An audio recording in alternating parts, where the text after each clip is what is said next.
Africa's soil holds a treasure trove of minerals, vital for the world's technological advancement and economic growth. From the cobalt powering our smartphones to the lithium driving the electric vehicle revolution, the continent is a key player in the global supply chain. These resources hold immense potential for Africa's development, promising a brighter future for its people. However, realizing this potential hinges on responsible resource management and equitable partnerships. If managed wisely, these mineral riches can fuel sustainable development, lifting millions out of poverty and transforming the continent's economic landscape. Too often, Africa's resources have been extracted with little benefit to its people, leaving behind a legacy of environmental damage and social inequity. Africa must learn from its past and chart a new course, one that prioritizes its own development and safeguards the well-being of its citizens. By embracing strong governance, transparent contracts, and local value addition, Africa can harness its mineral wealth to fuel sustainable and inclusive growth. In recent decades, China has emerged as a dominant force in Africa's mining sector, investing heavily in the extraction of critical minerals. From the copper mines of Zambia to the cobalt-rich regions of the Democratic Republic of Congo, Chinese companies are reshaping the landscape of Africa's mining industry. China's engagement in Africa extends beyond traditional mining operations. It has coupled its investments with infrastructure development, building roads, railways, and ports to facilitate the transportation of these valuable resources back to its shores. While proponents argue that Chinese investments are crucial for Africa's development, critics raise concerns about the terms of these deals and their long-term implications. Lack of transparency, limited local benefits, and environmental concerns have fueled skepticism about the true nature of these partnerships. The influx of Chinese companies has also raised questions about labor practices, with allegations of worker exploitation and unsafe working conditions. This imbalance of power has the potential to leave African nations beholden to Chinese interests, undermining their own development aspirations. The rapid expansion of Chinese influence in Africa's mining sector has cast a long shadow, raising concerns about transparency, accountability, and the equitable distribution of benefits. One of the most pressing issues is the lack of transparency in mining contracts, often negotiated behind closed doors with limited public scrutiny. This opacity fuels suspicions of corruption and raises concerns that deals are not being struck in the best interest of the African people. Furthermore, the influx of Chinese companies has often failed to translate into tangible benefits for local communities. The extraction of raw materials without local processing or value addition means that much of the economic value is captured elsewhere.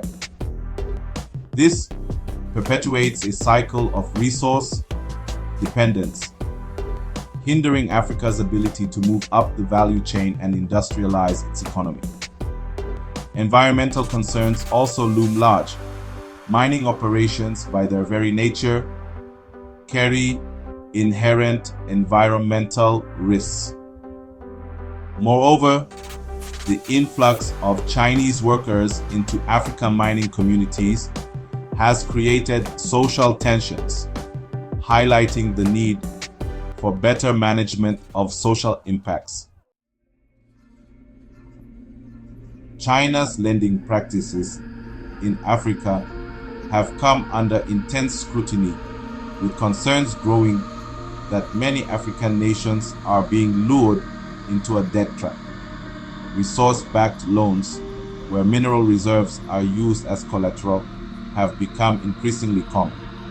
While these loans may seem attractive in the short term, they carry significant risks, potentially jeopardizing Africa's long-term economic sovereignty. Critics argue that these loans often come with opaque terms and conditions, leaving African nations vulnerable to exploitation. As debt burdens rise, so does China's leverage, giving it greater influence over policy decisions and resource allocation. This can create a vicious cycle of dependence, hindering Africa's ability to chart its own development path. The lack of transparency in lending practices makes it difficult to assess the true extent of Africa's debt to China. However, there is growing evidence that many African nations are struggling to service the debts, diverting scarce resources away from essential services such as healthcare and education. This raises concerns about debt sustainability and the potential for a debt crisis in the future. For Africa to truly benefit from its mineral wealth, it must move beyond the mere extraction of raw materials and embrace value addition and industrialization. This means investing in local processing, refining, and manufacturing capabilities to transform raw resources into higher value products. By doing so, African nations can capture a greater share of the economic value generated by their mineral resources, creating jobs, boosting incomes, and driving sustainable development. Developing downstream industries linked to the mining sector can have a transformative impact on African economies. It can stimulate the growth of local businesses, create a skilled workforce, and reduce reliance on imports. However, building domestic processing and manufacturing capacity requires significant investment, technological expertise, and a supportive policy environment. African governments must prioritize these areas, fostering an enabling environment for private sector investment and innovation. This includes investing in education and skills development to equip the workforce with the necessary skills to thrive in a more industrialized economy. By working together, Africa and its partners can unlock the full potential of the continent's mineral wealth and create a more equitable and prosperous future. In an increasingly multipolar world, it is essential for African nations to avoid over-dependence on any single economic partner, including China. Diversifying economic relationships and forging strategic partnerships with a wider range of countries is crucial for ensuring long-term economic resilience and national sovereignty. This requires a proactive approach to foreign policy, engaging with a variety of actors on the global stage. One avenue for diversification is to strengthen ties with other emerging economies such as India, Brazil, and Turkey. These countries offer alternative sources of investment, technology, and trade opportunities. By fostering closer economic relations with these nations, African countries can reduce their reliance on any single partner and create a more balanced and diversified economic portfolio. Furthermore, African nations should seek to deepen their engagement with traditional development partners such as the European Union, the United States, and Japan. While these relationships may have their own historical complexities, they offer valuable opportunities for cooperation in areas such as infrastructure development, technology transfer, and capacity building. Promoting economic diversification by investing in sectors such as agriculture, manufacturing, tourism, and renewable energy can create a more resilient and sustainable economic base.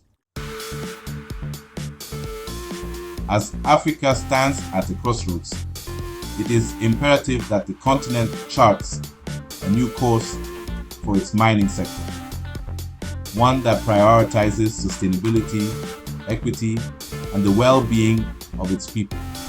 This requires a fundamental shift in mindset, moving away from the extractive model of the past and embracing a more holistic approach that benefits all stakeholders. Strengthening governance and transparency is paramount. This includes ensuring that mining contracts are negotiated transparently with public scrutiny and accountability mechanisms in place. Revenue transparency is also crucial, with clear mechanisms for tracking mining revenues and ensuring that they are reinvested in social programs, infrastructure, and economic diversification initiatives. Empowering local communities is essential. Mining companies must engage with communities in a meaningful and respectful manner, obtaining free, prior, and informed consent before commencing operations. Local content policies should be implemented to ensure that communities benefit from job creation, procurement opportunities, and skills development initiatives. By embracing these principles, Africa can harness its mineral wealth to drive sustainable and inclusive development, ensuring that the benefits of mining are shared equitably and that future generations inherit a healthy and prosperous continent.